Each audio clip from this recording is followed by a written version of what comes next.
minutico, pero ¿por qué haces una charla que vas a hablar 20 minutos y haces una charla de 80 diapositivas? Eso me ha pasado hoy. O sea que cuando ustedes me vean que ya me alzan la mano y dicen, oye, ya, suficiente. Entonces, cuando a uno le dicen que hable de indicaciones de algo, eso se vuelve una lista de cosas de las cuales uno dice, no te las vas a aprender. Pero bueno, ¿qué es un polisomnograma? Es un estudio que se hace por la noche. Y se hace por la noche porque es el momento en que la gente mejor duerme, que además de que mejor duerme, pues uno le puede evaluar todos los parámetros, no solamente de la parte de sueño neurofisiológico, sino también la parte cardíaca, la saturación y la parte de lo que es la oxigenación. ¿Por qué hay que hacer estudios de sueño? Un poco Sonia ya lo habló, porque la apnea de sueño, y yo no me voy a referir solo a apnea de sueño, pero quiero decirles que la apnea de sueño, independiente de la severidad es que yo puedo tener esto, desde el paciente que es normal hasta el paciente que ronca y el que hace una apnea obstructiva de sueño leve, moderada o severa. Cualquiera de esos puede tener comorbilidad. Y las comorbilidades son realmente muy importantes en estos niños que tienen apnea de sueño. Entonces, hay una serie de estudios que hablan sobre todas las consecuencias que hay en el paciente que tiene alteraciones respiratorias durante el sueño, llámese ronquido o llámese apnea de sueño. Uno puede leer todo eso y sacar muchas conclusiones, pero esto y este estudio un poco muestra que hay una serie de morbilidades alrededor de la apnea obstructiva de sueño, que claro, uno debe tener una predisposición genética, hay también una parte ambiental, pero que todo eso lleva a que los niños y los adultos que tienen apnea de sueño tengan muchas comorbilidades, no comorbilidades solo asociadas que lo llevan a eso, sino también una serie de comorbilidades que produce la apnea de sueño. Entonces, este es un estudio en niños con apnea de sueño, donde se encontró que había unas alteraciones cuando se les hacía resonancia, y se les hacía una resonancia especial que era con marcación, se veía que había un aumento en el grosor a nivel de cerebral y que esto era muy diciente en los niños que tenían apnea de sueño cuando se comparaba con los controles. O sea que esto es un abreboca para decir que no es solamente las manifestaciones clínicas, sino lo que pasa a nivel anatómico. Entonces, si uno habla de la parte neurocognitiva, ya diciéndoles que uno puede tener algo anatómico a nivel cerebral, la parte neurocognitiva puede estar alterada en los niños que tienen apnea de sueño y en nosotros los adultos también. O sea, es una cosa que es evidente, los estudios lo demuestran, hay una relación entre lo que es hiperactividad, déficit de atención y los niños que tienen problemas escolares, sobre todo a nivel espacial y a nivel matemático, pueden tener trastornos de sueño y uno debería estar consciente de esto cuando tiene un paciente que ronca o un paciente que tiene apnea de sueño. O sea, la apnea de sueño no es como tienes apnea de sueño, eso se te va a quitar. O te voy a hacer adenoamidalectomía y se te va a quitar. ¿Cuál es el otro punto importante? El otro punto importante es qué pasa a nivel cardiovascular. Y pensamos que siempre la parte del nivel cardiovascular es solo en adultos, entonces decimos que hay una alteración del DIPER en los adultos que tienen apnea de sueño y que eso es lo que hace que hagan hipertensión y hagan una cantidad de cosas. Pues los niños que tienen apnea de sueño también hacen hipoxia intermitente, hacen reoxigenación y producción de radicales libres, hacen también despertares y hacen una alteración en la presión intratorácica. ¿A qué lleva todo eso? A que haya disfunción a nivel endotelial y muchos de estos niños tengan realmente hipertensión sistémica.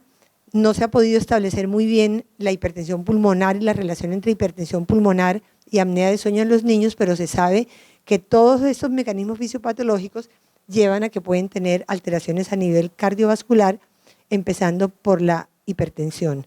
Entonces, todo eso pues le llega a uno y uno dice, no hay mucha literatura, pero hay una evidencia de que la presencia de hipertensión arterial en niños con apnea obstructiva está muy relacionada con la apnea, que puede haber remodelación cardíaca y hoy en día se sabe que no es solamente la hipertensión pulmonar, sino que puede haber aumento del tabique interventricular, que puede haber aumento del grosor también del ventrículo izquierdo en aquellos niños que tienen apnea obstructiva de sueño.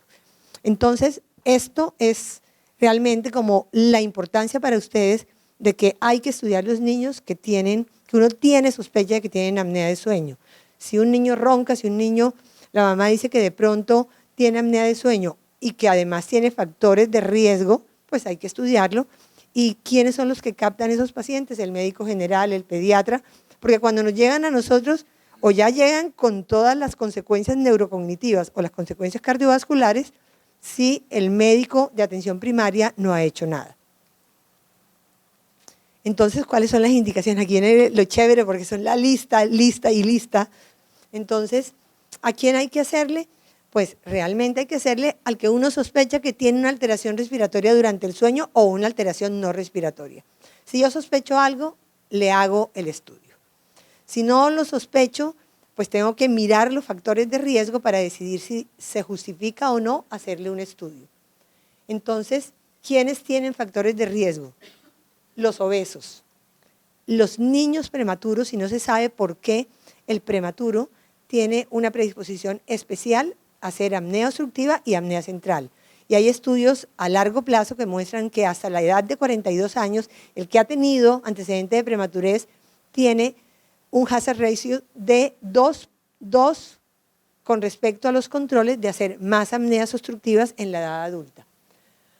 Lo otro son toda la parte genética. Los afroamericanos tienen más predisposición a hacer apnea de sueño, la historia familiar de apnea obstructiva de sueño en los padres, la rinitis alérgica que no está bien tratada, que hace que un niño ronque. Nosotros hicimos un estudio en el cual los niños que tenían rinitis alérgica severa tenían 10 veces más posibilidades de tener apnea obstructiva de sueño que los controles. Ese estudio está publicado y realmente se demostró eso. La hipertensión arterial sistémica que no tiene causa y los niños que tienen hipertensión pulmonar de causa no establecida. Yo siempre digo que la hipertensión pulmonar que es severa no está relacionada con la apnea de sueño porque los estudios no lo han podido demostrar, pero si uno tiene alguien que no tiene causa, pues hay que pensarlo. Lo otro son todos los desórdenes cromosómicos. Los niños con síndrome de Down tienen 70% a 100% más posibilidad de tener apnea de sueño que el que no tiene un síndrome de Down, y eso pues hay que tenerlo en cuenta. El síndrome de Prader-Willi, que en general no solo tienen apnea obstructiva, sino que también tienen apnea central, y los desórdenes craneofaciales. Siempre que alguien tiene un desorden craneofacial, uno tiene que mirarle la cara. Yo a veces miro la cara y digo, este hombre debe tener apnea de sueño. Entonces, si alguien tiene micrognatia, si alguien tiene cuello corto, si, como dice Sonia, tiene los dientes salidos, uno dice, debe tener apnea de sueño. Si el paladar es ojival, uno piensa en que esos niños lo pueden tener. Ya están los otros síndromes, el niño que tiene Pierre-Robin, el que tiene un Golden Heart, uno dice, te tengo que hacer una apnea de sueño, aun cuando seas divino. Tengo que hacerte la apnea de sueño, tengo que hacer el polisomnograma cuando estés muy bien. Todo lo que es micrognatia, retrognatia y alteraciones del paladar son indicaciones. No voy a hablar de células falciformes porque aquí el doctor va a dar una charla entera de eso. Las enfermedades neuromusculares. Todo paciente con enfermedad neuromuscular debe tener un estudio polisomnográfico. Y debe tener un estudio polisomnográfico porque esos niños comienzan haciendo hipoventilación y terminan haciendo apnea de sueño. Entonces, eso hay que tenerlo en cuenta. Aquellos pacientes a los cuales se les ha hecho una adenoamigdalectomía por apnea de sueño. El que se le ha hecho una adenoamigdalectomía, la adenoamigdalectomía sigue siendo la terapia de primera línea para el manejo de la apnea obstructiva de sueño en niños. Que no todos mejoran, es cierto. ¿Quiénes no mejoran? Los gordos. ¿Quiénes no mejoran? Los que tienen síndromes asociados, como paciente con síndrome de Down, todos estos Pierre-Robin, los que tienen paladar hendido, esos no mejoran, y las enfermedades neuromusculares o los pacientes que tienen enfermedad neurológica. Ese es el 25% que no mejora. También hay unos niños que no tienen comorbilidades y realmente no mejoran. Por eso hay que hacer los estudios de sueño post-adenoamigdalectomía.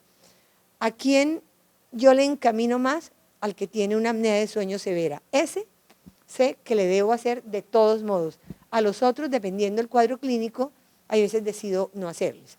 Pero si un niño antes de la adenoamigdalectomía tenía una apnea de sueño severa, le hago polisomnograma post adenamigdalectomía para ver si tiene una apnea residual. Y si tiene apnea residual, es un niño que se debe estudiar y le tengo que volver a mirar la cara, le debo hacer una somnoscopia y decidir si necesita un CPAP o un BiPAP, dependiendo si tiene hipoventilación o no. Entonces, dentro de las indicaciones está la titulación del CPAP, del BiPAP y además, en algunos casos, en este momento, la determinación del soporte de ventilación. Si yo tengo un paciente con enfermedad neuromuscular, a veces lo puedo titular haciéndole una titulación con el polisomnograma. La obstrucción de vía aérea superior. Nosotros casi nunca pensamos que el niño que tenga laringomalacia se justifica hacerle un polisomnograma. ¿Y por qué se le hace polisomnograma? Se le hace polisomnograma porque muchos de esos niños no necesitan un tratamiento quirúrgico, pero si hipoventilan y si además hacen apnea obstructiva, esos niñitos se les debería realmente poner una ventilación no invasiva mientras uno decide si vale la pena hacerle una cirugía para la laringomalacia. Lo otro son las enfermedades crónicas, pulmonares, las enfermedades respiratorias crónicas como displasia broncopulmonar. ¿Será que le hago a todos los prematuros? Pues miren, con la evidencia que hay hoy en día, casi todos los prematuros deberían tener una evaluación desde el punto de vista polisomnográfico. Pero aquel niño que tiene displasia broncopulmonar, que no aumenta de peso, que sigue sin mejorar, que sigue desaturado con CO2 alto, ese niño también se le debe hacer control polisomnográfico. En fibrosis quística no lo usamos de rutina. Y no lo usamos de rutina porque no sabemos. Pero si fuéramos conscientes, todos los pacientes con fibrosis quística deberían tener un estudio de sueño con monitoreo de CO2, porque esos pacientes son los pacientes que uno le gustaría realmente ventilar precozmente antes de que hagan hipertensión pulmonar. Eso no lo hacen de rutina los grupos de fibrosis quística. Nosotros que trabajamos en sueño pensamos que eso debería ser algo rutinario. Las escoliosis. Uno ve el muchachito que está así y nadie le hace como nada. El ortopedista lo endereza y ya. Los niños con escoliosis hacen hipoventilación y uno realmente les debería poner una ventilación para que no se les deteriore la parte cardiovascular. Y si ese niño va a ser llevado a cirugía, la obligación del médico es decirle al ortopedista, de pronto necesita unidad de cuidado intensivo, de pronto necesita ventilación post cirugía, porque eso es lo que pasa con esos pacientes.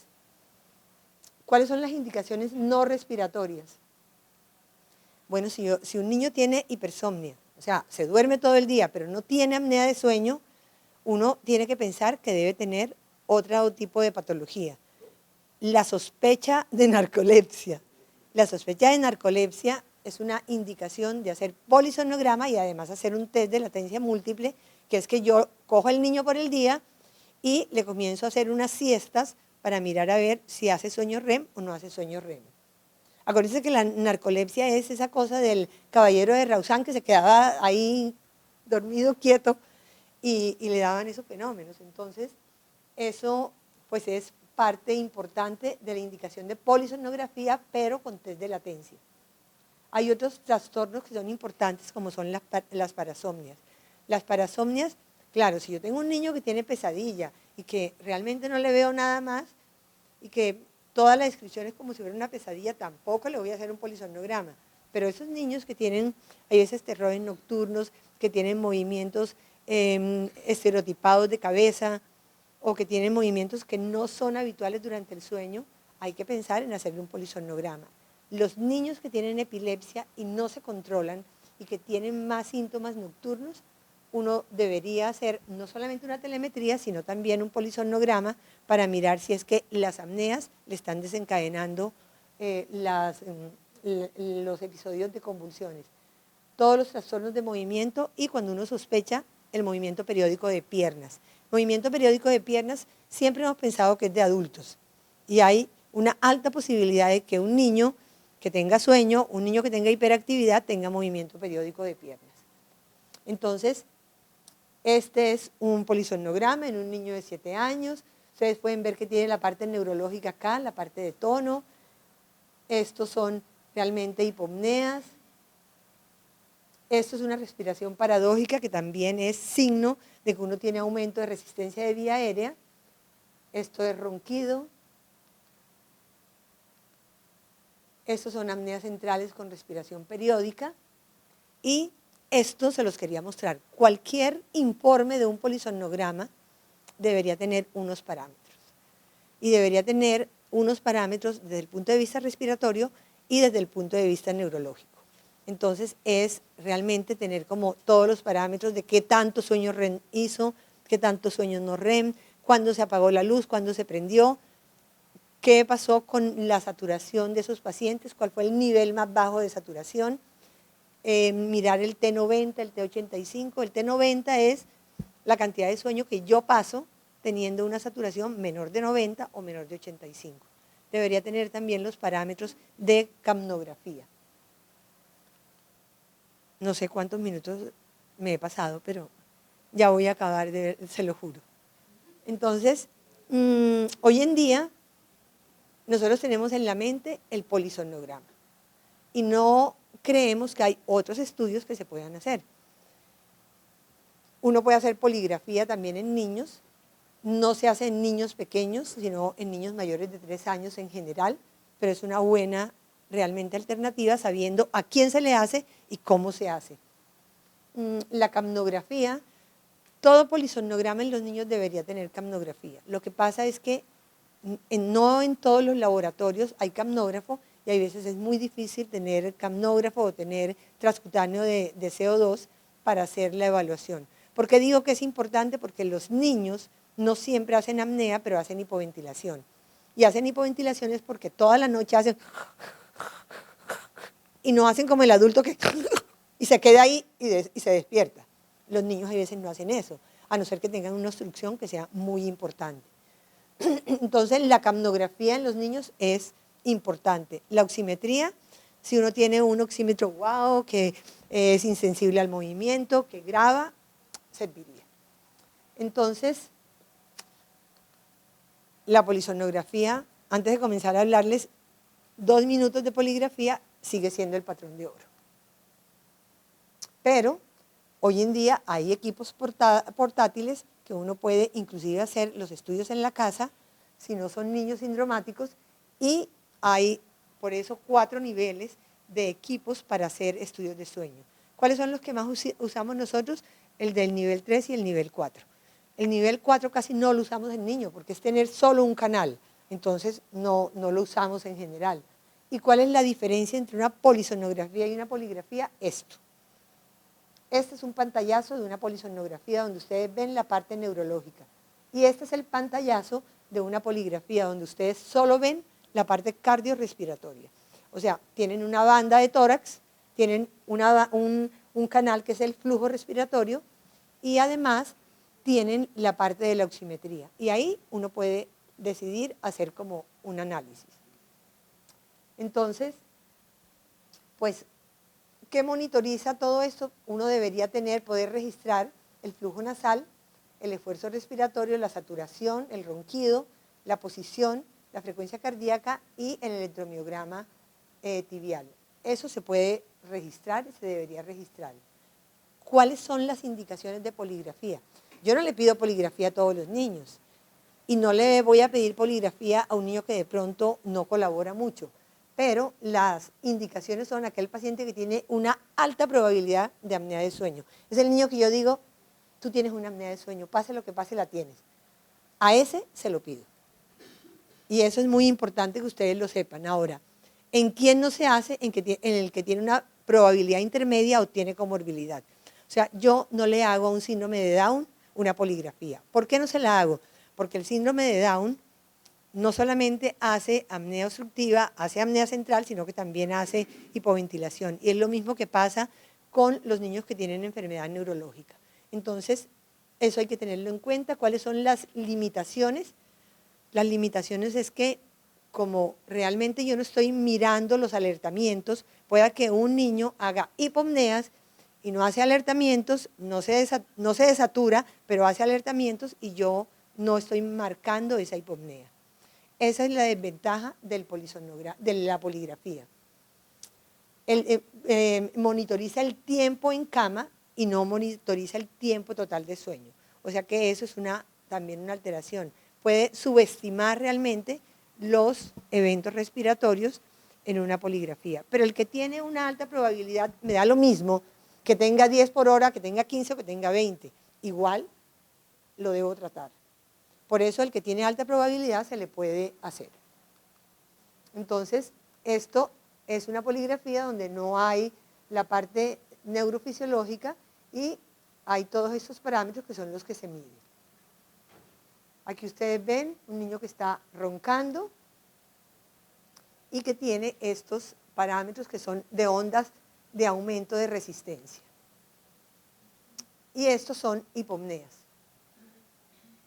Hace hipopnea, se desatura, facilísimo, lo marco y digo tiene hipopneas obstructivas, porque tiene aumento de resistencia, todo. Pero, ¿qué pasa si veo esto? Si veo eso, digo, tiene una hipopnea, pero es que no se desatura, no te la marco, porque si no tienes desaturación y no tienes alertamiento, entonces de pronto este niño tiene esto y yo no se lo estoy marcando y sí hacía hipopneas. Entonces esa es una falencia de las poligrafías. Estos sí son apneas obstructivas. Y este es el informe que también se hace de las poligrafías, que es un poco diferente a la polisomnografía porque no hago la parte que es neurofisiológica.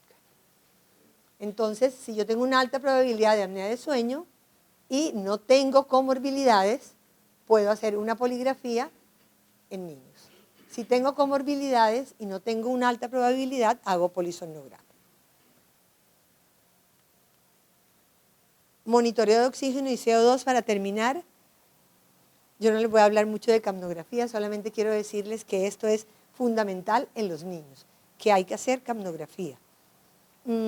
¿Cuándo dice uno que un niño hipoventila? Cuando pasa más del 25% del tiempo total de sueño con una CO2 mayor de 50 a nivel del mar. Nosotros en Bogotá tomamos un punto de corte de 40. ¿Por qué? Porque hay una diferencia entre los valores de capnografía y lo que se ve en los gases arteriales, más o menos de 7.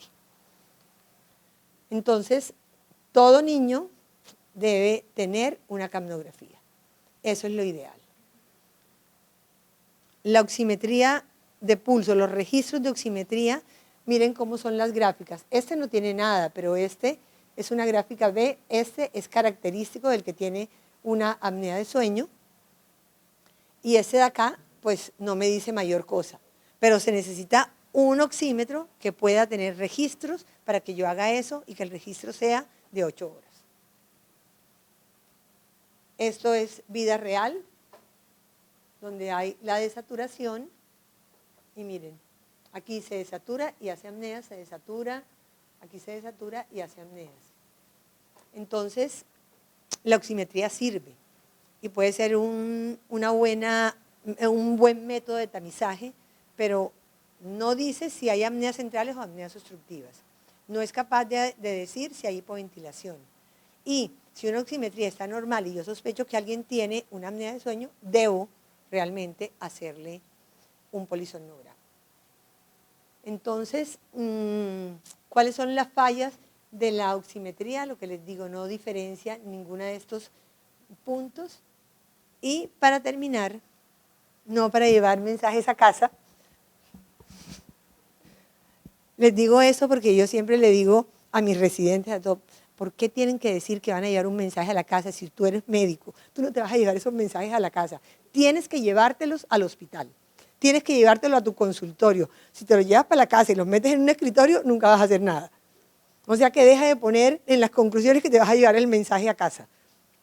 Pero estas son las conclusiones. La poligrafía sirve, el polisomnograma sigue siendo el patrón de oro y siempre debe ser interpretado por gente que sepa de polisomnografía en niños.